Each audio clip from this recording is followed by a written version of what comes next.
D'accord. Giovanni Filippo, manque de jus, manque de catalyseur, vous en êtes là aussi ou vous cernez peut-être quelques opportunités à la clé?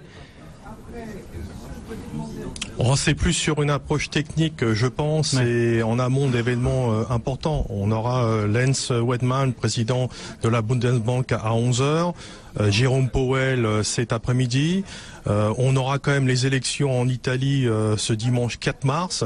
Voilà, suivra la BCE le 8 mars et la Fed le 21. Donc on arrive dans un timing événementiel important, dans un marché qui s'est remis un petit peu de sa dernière crise sur fond de hausse de taux aux États-Unis plus importante que prévu, 4 au lieu de 3.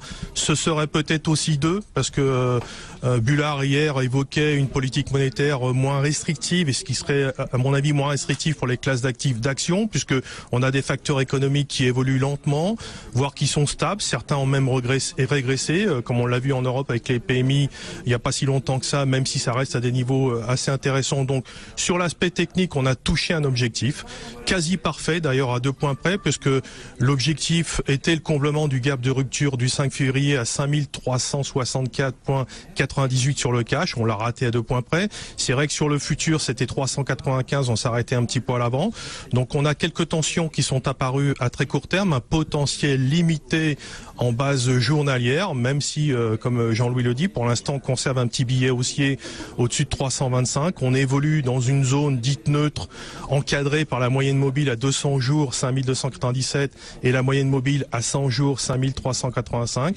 Donc on peut dire que tout est possible à très court terme en amont des prochains événements. Alors ça peut paraître un petit peu bizarre comme approche au niveau comportemental, mais logique, je dirais, au regard des indications graphiques et techniques, comme je vous l'ai évoqué. Les prix ont progressé sans vraiment rencontrer de résistance jusqu'ici. On a un ratio de couverture élevé, des volumes et des positions ouvertes modestes, voire faibles d'ailleurs, à l'image de la position ouverte sur le S&P qui a chuté de 60% dans le rebond du S&P, qui est passé de 286 000 contrats à 113 000, ce qui n'est pas un gage pour moi de solidité. Donc en termes de stratégie, on va plutôt chercher à être assez light, à essayer de faire des petits écarts. On verra bien un petit peu quelle tête aura le marché en cette fin de semaine, voire lundi prochain.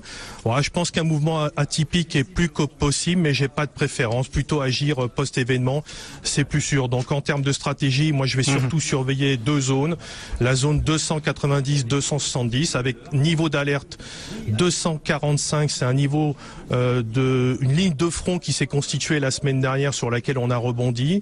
Voilà, et à la hausse, je vais surveiller la zone 390-410 avec un niveau important d'inflexion de moyen terme à 470. Souvenez-vous, 470, c'est sur le niveau sur lequel on tenait au-dessus des 5005 avant qu'on décroche en janvier. Donc voilà, pas beaucoup d'intérêt dans l'état actuel des choses, quand même quelques petits intérêts sur des valeurs liées à des effets d'annonce ou de résultats. C'est pas non plus inintéressant pour s'occuper en attendant d'avoir des signaux plus clairs. Merci Jean-Louis Cussac, Giovanni Filippo. Le match des traders, on vous retrouve demain. Il est 10h37.